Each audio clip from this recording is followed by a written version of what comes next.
Bienvenidos a este análisis didáctico y reflexivo.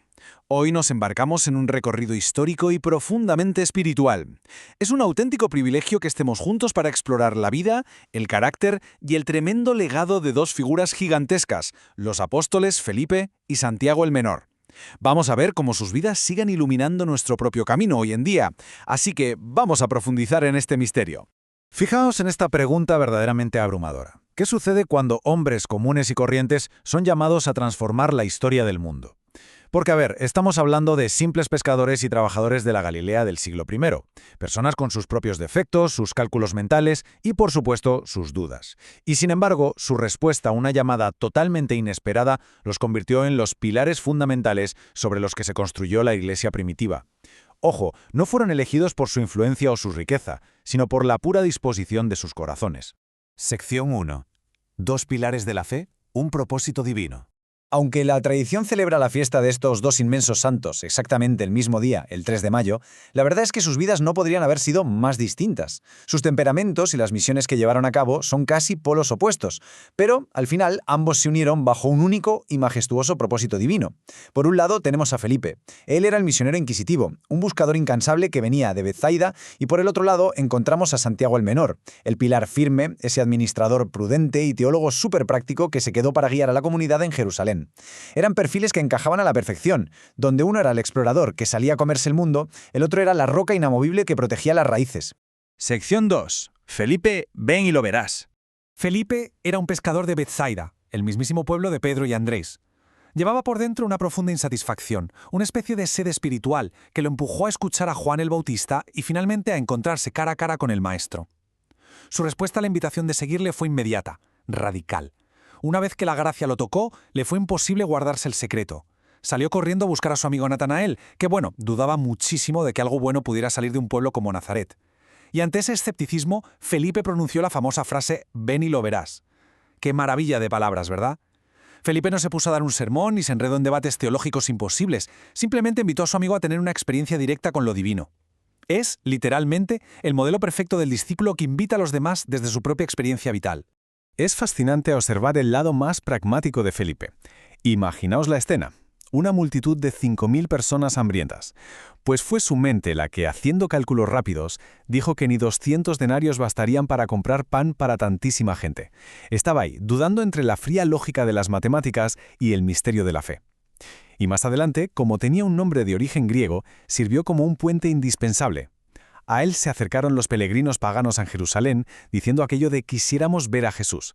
Felipe era, sin duda, esa voz inquisitiva que lograba conectar el mundo gentil con la luz de la fe. Y así llegamos a uno de los momentos más conmovedores de todo el Evangelio, que ocurre justo durante la última cena. Felipe, haciéndose eco del anhelo más profundo que todos llevamos dentro, lanza esta súplica: «Señor, muéstranos al Padre y nos basta».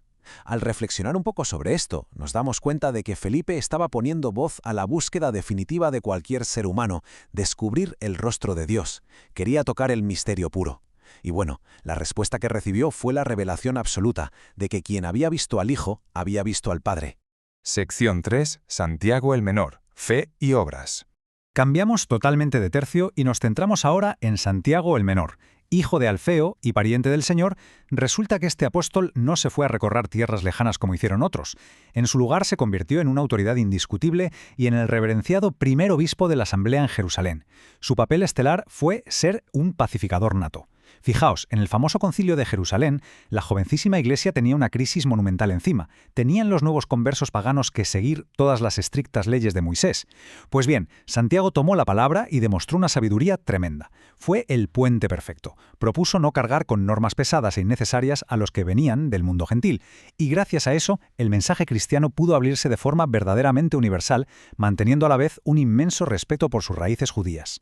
Y aquí nos topamos con un detalle histórico que es francamente alucinante. La tradición antigua habla de las famosas rodillas de camello de Santiago. Resulta que su vida de ascetismo y oración era tan intensa y pasaba tantísimas horas postrado en el templo pidiendo perdón por su pueblo, que la piel de sus rodillas se endureció y se volvió callosa, exactamente como las de un camello. Es una imagen que se te graba en la mente, ¿no? Demuestra clarísimamente que su gran autoridad nacía de una humildad y una devoción a prueba de balas. Y de ese mismo espíritu inquebrantable nace su máxima más conocida y contundente: la fe sin obras está muerta. Para Santiago, un cristianismo de salón puramente teórico o intelectual no tenía ningún sentido. Para él, la cosa estaba clara: si una creencia no se manifestaba de forma tangible, si no bajaba a la calle y se convertía en ayuda real para el prójimo, entonces sencillamente no tenía vida. Todo esto queda plasmado a la perfección en las enseñanzas de su epístola. Santiago nos da instrucciones súper prácticas. Nos insiste en tener un dominio férreo sobre nuestras propias palabras, controlando esa lengua que a veces tanto daño puede llegar a hacer. Además, critica sin pelos en la lengua el favoritismo hacia los ricos en las asambleas y nos recuerda de forma machacona que la verdadera piedad consiste en cuidar de los más desamparados, como los huérfanos y las viudas. Vamos, que nos presenta una religión totalmente anclada en la caridad profunda y en la justicia social. Sección 4. El precio del apostolado. Como bien sabemos, una fe tan radical y transformadora nunca sale gratis en este mundo. Tanto Felipe como Santiago llevaron su compromiso con la verdad hasta las últimas consecuencias. Tras ser llamados alrededor del año 30, ambos recorrieron un camino muy intenso. Hacia el año 62, la lealtad inquebrantable de Santiago empezó a molestar muchísimo a las autoridades de Jerusalén. Lo arrojaron desde lo alto del templo y, como sobrevivió a la caída, lo apalearon hasta la muerte mientras él, increíblemente, seguía rezando por sus ejecutores. Por otro lado, las tradiciones orientales cuentan que Felipe, en su misión por Frigia a finales del siglo I, se plantó valientemente ante la adoración de un ídolo con forma de serpiente. Su firmeza desató la ira de los paganos en Hierápolis, donde acabó siendo crucificado boca abajo y lapidado. Es sangre derramada por pura y dura convicción. Sección 5. Reflexión espiritual. Al pararnos a contemplar estos testimonios tan sobrecogedores de hace nada menos que 2000 años, es asombroso ver cómo resuenan en nuestra actualidad y en nuestros propios corazones. Para encontrar un equilibrio real, necesitamos nutrirnos de ambas actitudes.